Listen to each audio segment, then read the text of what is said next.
Namina, donc j'espère que vous allez toutes et toutes très bien. Donc dans la dernière vidéo, on a vu toutes les informations et les documents si vous souhaitez faire votre demande de visa et vous inscrire dans une école.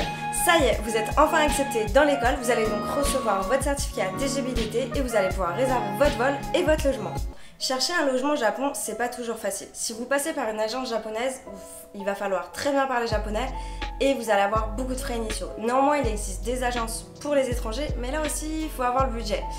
Heureusement, il existe des solutions flexibles et adaptées pour les étrangers et en plus de ça, vous n'allez pas trop avoir de frais initiaux au départ. Aujourd'hui, je vais vous donner quelques informations sur les types de logements au Japon si vous parlez pas très bien japonais et que vous soyez étudiant ou non. Alors c'est parti, let's go, on y va! Avant de réserver votre logement, vous allez devoir réserver votre vol afin de connaître la date d'arrivée au Japon. Là aussi, ça dépend de votre budget, si vous voulez un trajet direct ou un trajet avec des escales.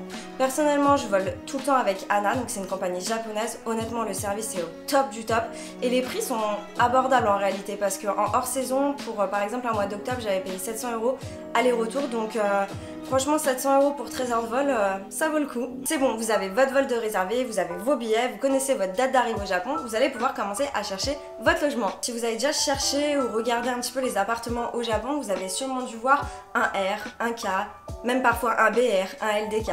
Et la première fois que j'ai vu ça, personnellement, je me suis dit ouais, ça doit être un gros un peu comme en France, genre T1, T2, T3.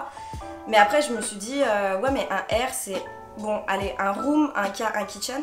Mais est-ce que par exemple dans un R il y a les sanitaires ou est-ce qu'il y a la salle de bain, etc. Donc je me posais pas mal de questions. Donc juste avant de commencer vraiment dans les types de logements, je vais vous expliquer un petit peu toutes ces dénominations. Un BR, donc c'est bedroom, c'est une chambre avec pas de sanitaire et pas de salle de bain.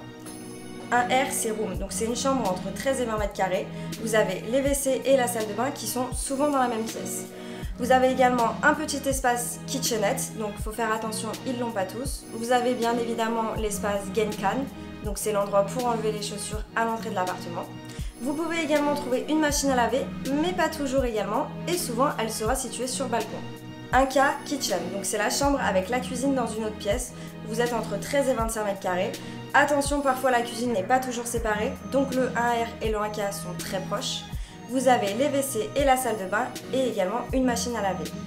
Un DK, donc c'est Dining Kitchen, c'est un appartement avec l'espace salle à manger, cuisine et une chambre. Donc on a entre 25 et 30 mètres carrés. Souvent les toilettes et la salle de bain sont séparées. Vous avez également du rangement pour les vêtements. Et également parfois on peut voir deux DK, donc deux Dining Kitchen. Ça veut tout simplement dire qu'on aura deux pièces séparées de la salle à manger et de la cuisine. Un LDK, donc c'est Living Dining Kitchen. C'est un appartement à peu près de 23 à 35 mètres carrés. Vous allez y trouver une chambre, une cuisine, une salle à manger, un placard, les toilettes et la salle de bain en général séparées. Vous pouvez également trouver deux LDK, donc Living Dining Kitchen. C'est la même chose mais avec deux chambres. Et enfin, vous pouvez trouver aussi un SLDK, donc c'est Storage Room Living Dining Kitchen. C'est en fin de compte plus ou moins la même chose que le Living Dining Kitchen, mais avec un espace de rangement beaucoup plus grand. Une fois que vous avez identifié le type d'appartement que vous voulez, vous allez pouvoir regarder maintenant les types de logements, donc on va voir ça tout de suite ensemble. Vivre dans une famille d'accueil, je pense que ça peut vraiment être une expérience incroyable. Vous êtes immersé dans la culture, apprenez les codes culturels et en plus de ça, vous pouvez améliorer votre japonais. Maintenant, c'est sûr, il y a des règles à respecter parce que vous vivez chez quelqu'un. Mais honnêtement, vous pouvez faire peut-être 1 ou 2 mois et après, pourquoi pas, basculer sur une share house. Les share house ou guest house, ce sont des maisons partagées. Donc vous allez avoir votre chambre et vous allez partager des espaces communs tels que la cuisine, les sanitaires ou encore la salle de bain. Les share house, c'est vraiment l'occasion de vivre à plusieurs, de rencontrer de nouvelles personnes, des étrangers, des locaux et vraiment de s'ouvrir. Mais si vous voulez quand même vivre à plusieurs et avoir votre intimité, alors dans ce cas-là, vous allez voir, il y a également ce qu'on appelle les social apartments. Les social apartments, ce sont des maisons, non en fait c'est même plus des maisons là, c'est des immeubles, des super grands et beaux immeubles partagés dans lesquels vous allez avoir plusieurs types d'appartements. Vous allez trouver du 1BR, du 1R, du 1K et même parfois du 1LDK. Donc en fait, dans cet immeuble, vous allez avoir des espaces partagés tels que la cuisine, vous allez avoir des salles de jeu, vous allez avoir également des salles de travail. Parfois, vous allez même trouver une salle de sport et également parfois une salle de cinéma. Non mais c'est ouf. Donc c'est vraiment super parce qu'on a sa propre intimité, mais on vit dans un environnement à plusieurs et on partage. Mais qui dit justement votre intimité dans un environnement partagé, ça veut dire que vous ne pouvez pas héberger quelqu'un chez vous. Donc typiquement, si vous avez un ami ou de la famille qui vient vous voir au Japon, Si vous vivez dans un social appartement et que vous avez par exemple un kitchen, vous n'allez pas pouvoir héberger justement votre famille pendant la durée du voyage. Peut-être qu'après il peut y avoir certaines autorisations, mais en général c'est pas faisable. Pourquoi? Parce que vous vivez quand même dans un environnement partagé, donc il faut respecter certaines règles et il faut respecter justement les gens avec qui vous vivez. Et si vous voulez vraiment votre intimité à 100%, rentrer à 4h du mat bourré, inviter qui vous voulez chez vous, alors dans ce cas-là, vous avez les appartements. Pour les appartements, comme je l'ai dit en début de vidéo, c'est vraiment génial parce que maintenant il y a des agences qui permettent voilà, aux étrangers de ne pas avoir des frais trop colossaux au départ et d'avoir des démarches en anglais et réellement simplifiées. Enfin, pour terminer sur le type de logement, vous allez également trouver donc, ce qu'on appelle les dortoirs. Donc c'est souvent les dortoirs des écoles. Ça veut dire que vous allez avoir votre chambre, vous allez dormir à plusieurs dans la même chambre et vous allez partager des espaces communs. Pour votre logement, que vous soyez étudiant ou non, donc que vous soyez une personne qui cherche un appartement ou à vous loger au Japon, vous pouvez quand même passer par le service Gogonion. Gogonion est un service gratuit qui a été créé par des étudiants pour aider des étudiants du monde entier à venir étudier au Japon. Donc ils vous aident avant, pendant, après, tout le long du processus. Ce qui est intéressant si vous passez par Gogonion, c'est que premièrement ils vont vraiment vous simplifier tout le processus afin de trouver l'appartement qui corresponde à votre budget et à vos besoins. Mais également ils sont partenaires avec des agences qui sont très bien réputées et certifiées. Alors quand je dis certifié, c'est entre guillemets. Il faut savoir qu'il y a des agences au Japon qui vous demandent d'avoir un garant japonais. Donc en fait, si vous arrivez au Japon, que vous êtes là, vous êtes prêt à prendre votre appartement, enfin vous êtes prêt à rentrer dans votre appartement et que la personne de l'agence vous demande il est où votre garant japonais? Et vous êtes là en mode nani? Nani? Enfin quel garant quoi? Et du coup là vous vous retrouvez sans appartement.